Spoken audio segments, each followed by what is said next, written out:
Welcome বন্ধুরা, সবাই ভালো আছেন নিশ্চয়ই। আমরাও সবাই ভালো আছি। আজ আমি একটি নতুন রেসিপি নিয়ে এসেছি। আজ নিয়ে এসেছি পনির পিৎজার রেসিপি।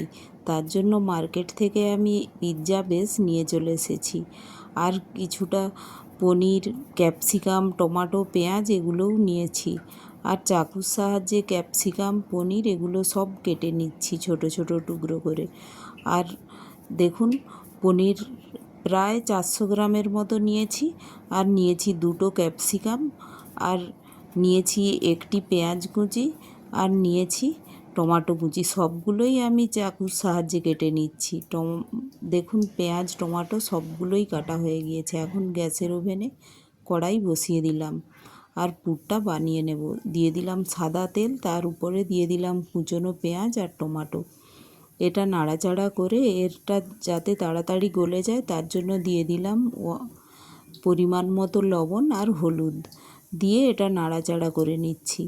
এটা নাড়াচাড়া করতে করতেই এটা যেহেতু লবণ হলুদ দেওয়া আছে, তো টমেটোটা গলে গলেও আসবে। আর দিয়ে দিলাম 1 টিস্পুন ধনে জিরে পাউডার আর 1 টিস্পুন কিচেন কিং মশলা। দিয়ে আমি এটা নেড়ে নিচ্ছি। এই মশলাটা দিলে ফ্লেভারটা খুব ভালো আসে। দিয়ে আমি ঢেকে একটু 2 মিনিটের জন্য ঢেকে একটু কষে নিলাম। যেহেতু ড্রাই মশলা আছে তো তাড়াতাড়ি কুক হয়ে যাবে। তো এখন এর মধ্যে দিয়ে দেব কেটে রাখা ক্যাপসিকামগুলো দিয়ে আমি একটু নাড়াচাড়া করে নেব। ক্যাপসিকামটা যত কাঁচা ফ্লেভার থাকবে তত পিৎজাটা ভালো লাগে। তো আমি জাস্ট একটু হালকা করেই কুক করে নিচ্ছি। আর দিয়ে দিলাম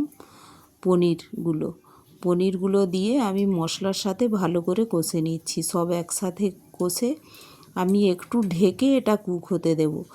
এগুলো যেহেতু পিৎজা বানাচ্ছি তো কাঁচা ফ্লেভারই ভালো লাগবে, তো হালকা করে কুক করে নিচ্ছি। প্রায় 3-4 মিনিটের মতো ঢেকে আমি ড্রাই করে কুক করে নিলাম। আর এখন দেখুন প্রায় হয়ে গিয়েছে।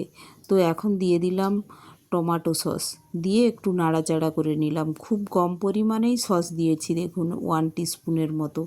আর দিয়ে দেব সোয়া সসও 1 টিস্পুনের মতো দিলাম। দিয়ে নাড়াচাড়া করে এখন উপর থেকে দিয়ে দিলাম অরিগানো এই সময় দিলে যে ফ্লেভারটা খুব ভালো আসে, তাই লাস্টেই দিলাম অরিগানো। আর আমি আলাদা করে অরিগানো ইউজ করব না, এই পুরের মধ্যেই দিয়ে দিলাম। দিয়ে নাড়াচাড়া করে নিলাম। পুর রেডি। এখন আমি একটি প্লেট নিয়ে নিলাম। আর দেখুন পিৎজা বেসটা নিয়ে নিয়েছি, কতটা ফ্রেশ পিৎজা বেস দেখুন। আর এর উপরে দিয়ে দিলাম পিৎজা সস, দিয়ে স্প্রেড করে দিলাম। আর এখানে দিয়ে দিচ্ছি মোরজেলা চিজ। এটা আমি ভালো করে ক্র্যাশ করে এর উপরে দিয়ে দিলাম। আর পুরটাও দিয়ে দিলাম। আর ওপর থেকে আর একটু আমি চিজ এর উপর গ্রেড করে দিলাম। আর দিয়ে দেব মেয়োনিজ, দিয়ে দেব একটু সস। দিয়ে আমি এটা তাওয়ায় একটু কুক করে নেব। তাওয়াটা গরম হয়ে গিয়েছে, দিয়ে দিলাম বাটার স্প্রেড করে এর উপরে যে পিৎজা বেসটা আমি পুর দিয়ে বানিয়েছি এটা দিয়ে দিলাম।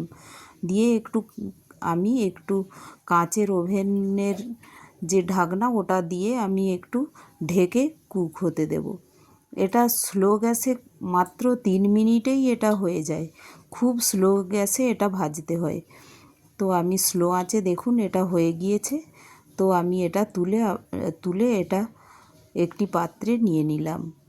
আমি আরেকটিও এইভাবে দেখুন কতটা সুন্দর হয়েছে। চিজগুলোও গলে গলে গিয়েছে আর মেয়োনিজটাও একটু স্প্রেড হয়ে যাচ্ছে, তো দেখতেও খুব সুন্দর হয়েছে।